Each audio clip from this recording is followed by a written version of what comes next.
Hi there. This is a diagram, a sort of suggested diagram of the Transcendental Kabbalah, or the Kabbalah as it will be constituted, will in inverted commas, because of course it's already there. We're just not aware that it's there, if you see what I mean, because we haven't attained soul awareness as a species. But when we do, for those who are Kabbalistically minded, Kabbalah, as it should be pronounced, you might see or vision this, and you might vision this now, of course, I suppose, as I have done. The problem with the Kabbalah, or Kabbalah, the Tree of Life, is that it partakes of the dualism of this world. But of course you have to be very careful saying that, because that very statement, the Kabbalah, partakes of the dualism of this world, is to make a dualistic statement, and the statement itself partakes of the dualistic world. So you have to be very careful that you're not being drawn into the drama of the lower worlds just because you're saying that the Kabbalah is a manifestation of the demiurge, even. And I say that surprising statement in the face of the fact that a lot of people believe that each of the Sephirot and the paths, 22 paths of the Tree of Life, do connect you to the transcendental. So to label the whole thing non-transcendental is a little bit much to take, really. And also the other very controversial statement is to say that this Kabbalah, this Kabbalistic Tree of Life, is an anatomy of the demiurge rather than the transcendental God. It's interesting that I asked a representative of the Golden Rosy Cross, a Gnostic group operating from Holland, and has been for many decades. They include the Kabbalah in their curriculum of study, and she said no, and it was sort of like a full stop, as if we don't go there, kind of a thing. And I thought, well, okay. So I've been pondering on this and contemplating this for quite some time now, and I think it is because the Kabbalah has a inherent dualism to it. For example, the Kabbalistic Tree of Life has a averse or reverse side to it, which a lot of people don't know about. It has a whole reverse Tree of Life dedicated to the demonic powers or orders called the Quipper. And the Quipper Quipper have their own Tree of Life, basically.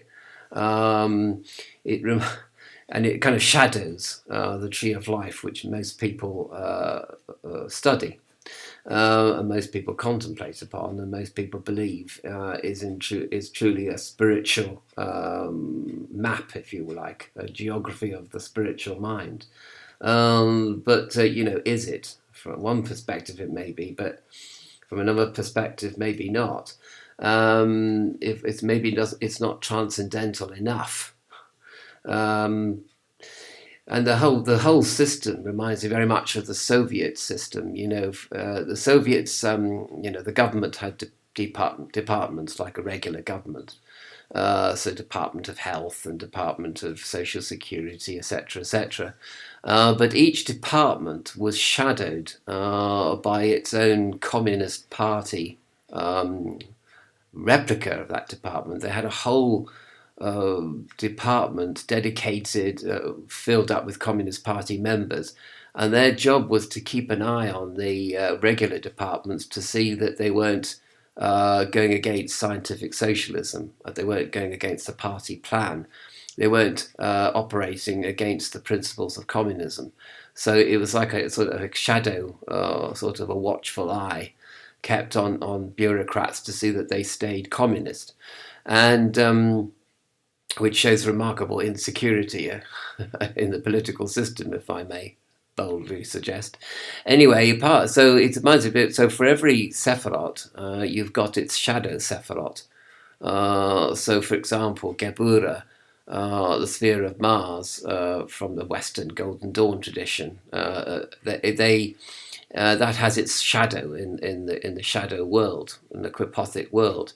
And not only that, talking of the Golden Dawn, of course, a lot of Kabbalistic correspondences have been added over the decades by orders such as the Golden Dawn, which make it a much more magical system and take it away from Jewish mysticism and Jewish correspondences very much, I don't know, to Etruscan correspondences and Greek and Roman and polytheistic. So all the things that, of course, would make a good rabbi shudder and make a Muslim tear his hair out. The thought that you could be contaminating mysticism with polytheism in any shape or form. That would be an absolute disaster. But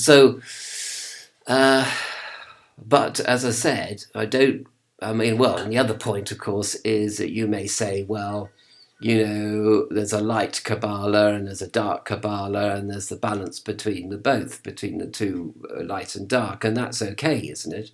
I mean, what are you complaining about? As long as there's a balance, a dynamic equilibrium between the light Kabbalah and the dark Kabbalah, then that doesn't matter. I think, as Yoda said in Star Wars, the Jedi are there to keep the balance of the universe, and the Sith are there to upset the balance of the universe because they want power for themselves.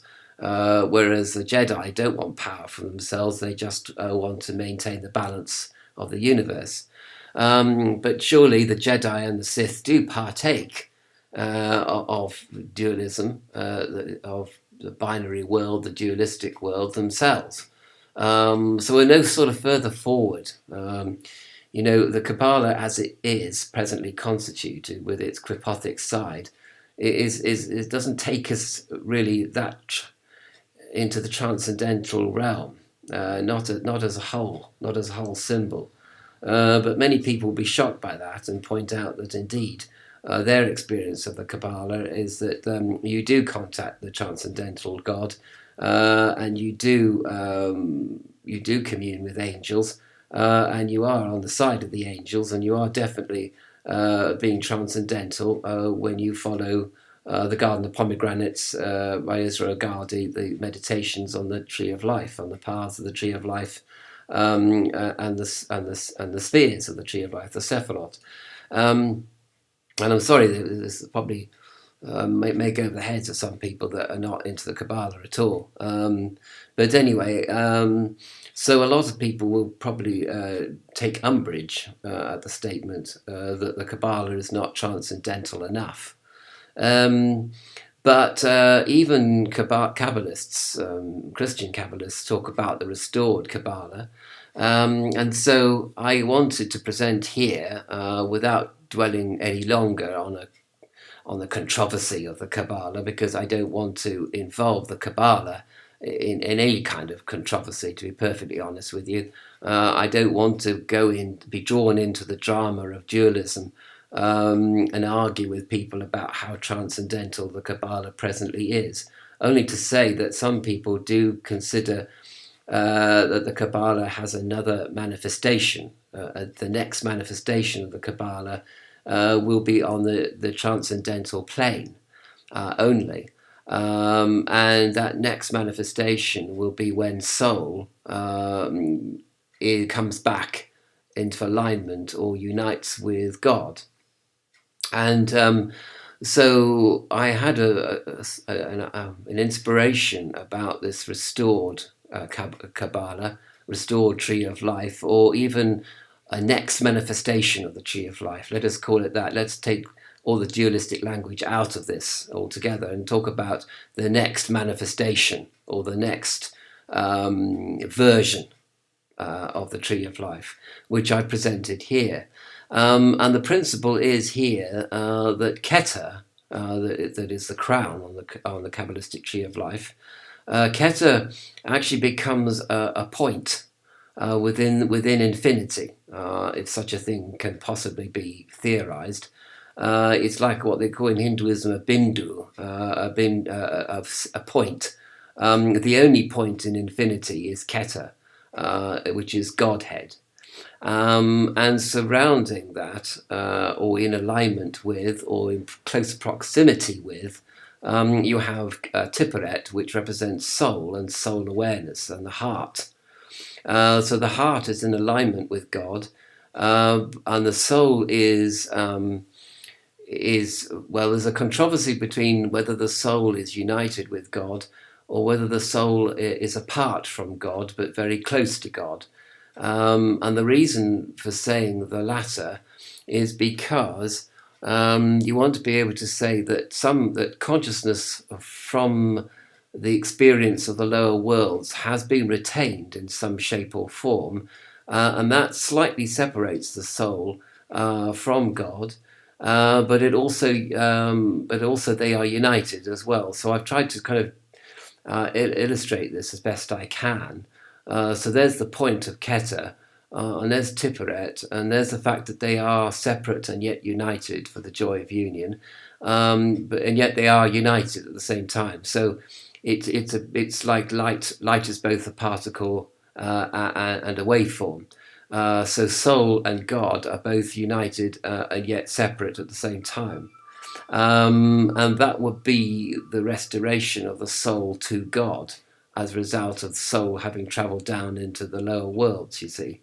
And by now, the lower worlds have imploded and have destroyed themselves, obviously.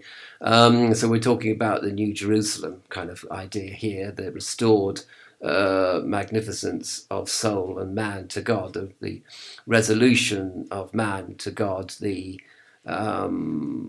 resolving of well, the narrative is boy meets girl, boy loses girl, boy gets girl again. So soul gets God, soul loses God, soul finds God again. It's the perennial religion. It's a perennial narrative, really. So this is the restored soul with God. Is represented here, and Tiphereth is at the center, coalescing with Keter. So that accounts for two of the Sephirot, or spheres of the Tree of Life. And here we have a circle, and the spheres are in the Sephirot. The 8 Sephirot left are in a circle. But of course, these arrows are infinitely long. So all these essences now partake of infinity. And that's significant because, for example, Malkut, that represents Earth, this is the New Jerusalem, this is the new Earth. And the new Earth, and the 4 blind elements, of blind forces, well, for a start, they're no longer blind forces. They have intelligence, they have compassion, they have kindness, they have altruism, they have connection. With love, and so the 4 elements are restored to love. And Malkut, for example, it's now become infinite. So no longer is there scarcity, no longer is there threat, no longer is there greed or selfishness at the essence of matter. Matter has been restored. Matter has become infinite. Matter has been spiritualized to such an extent that it has become, it was lead and now it is gold, to think about it in alchemical terms. So Malkut is sort of, is the spiritualized matter is now at the crown, is now at the head of the Tree of Life, even though, of course, it's a circle, so they're all of equal status. There's no hierarchical structure anymore. That's all gone. But, of course, Yesod, for example, is now infinite dreams. So all the dream worlds are purified of their dualism, and they now all partake of infinity, and they reflect the fact that there is no scarcity and there's no threat anymore. Or basically, to put it crudely, all the dreams are good ones. All the dreams are dreams of abundance, dreams of perfection, and so forth, all around the Tree of Life. All the Sephirot are now partake of infinity. They are now the essences of infinity. They are infinitely manifest, infinitely explorable. But it's not like a lab. But because everything is one, you won't get lost in the exploration because you encompass the exploration, because you encompass infinity. So it's a bit difficult to explain. All these are infinitely large, and Tiperet is infinity, or your consciousness has become infinite. So there's no labyrinth anymore. There's no labyrinth. Labyrinth is a labyrinth is where you get lost. Okay. A maze, you can always find your way back. So if you look at a Celtic maze, you start at the center, and you go out, and then you come back to the center in a double spiral. So I suppose it's become an infinitely large maze, but no longer a labyrinth. And the lower worlds are basically a whole lot of labyrinthi, all sort of meshed together in one huge labyrinth, and everybody is lost within those labyrinthi, and you lose yourself. As Dumbledore puts it in Harry Potter, with the Goblet of Fire, he says you go into the labyrinth and you lose yourself and you go mad and you start hurting other people and scrabbling to get through the labyrinth and treading on other people's shoes and being selfish and eventually go completely insane, because the labyrinth is also imploding at the same time. So not only you're getting lost in the labyrinthi, but they're also closing in all around you as well. Like the four walls are closing around us now as we lock down due to the coronavirus.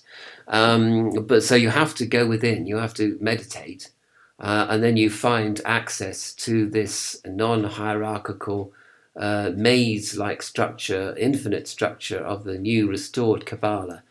And you can then focus on the Sephirot as they are connected to infinity, rather than as at present they are connected to duality, you see. So that's a sort of, and this illustration obviously is in the world of duality, is it not? And you can contemplate on this version of the Kabbalah, which, as I said, is non-hierarchical, and where soul and God are reunited and reconciled. And this is a good mandala to focus on.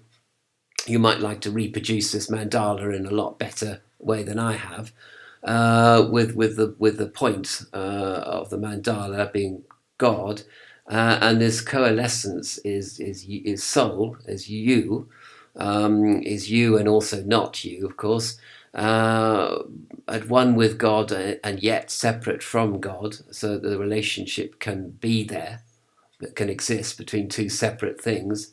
Is 2 equals 0, you see. So you have oneness on the one hand, and you have total absorption into God on the other. Oneness, you have total absorption on one hand, and yet you have a relationship on the other, which begs the question of whether there are two elements, which there are, at the same time as there being one element. And then, so this is a useful mandala, and you might like to put all the the names of the Sephirot in here, and their attributes, but instead of looking at the Kabbalah as part of dualism, shadowed by its quipotic elements, there is no quipot here. There's no quipotic elements. There are no demons in this restored Kabbalah or Kabbalistic circle. There is just infinity. There is no scarcity. There is no threat. There is no avarice. There is no greed. There is no fear. I mean, they just can't exist by definition in such a world and in such a Kabbalistic arrangement as this. But however, I must reiterate that I have no intention of criticizing the Kabbalah. in any shape or form. I don't want to enter into a dualistic dialogue with somebody over this. At present we have the Kabbalah in its first manifestation, but we need to focus on the Kabbalah in its future manifestation. Well, future for us, because not future for where it is, because there is no future, past or present in the transcendental infinite realm. You see. So anyway, construct a new Kabbalistic arrangement. Construct a yantra, a sacred drawing of the Kabbalah in its perfect transcendental form, in its future manifestation, as it were, and that would be a good thing for you to focus on, and for you to derive inspiration from. At least I feel that anyway.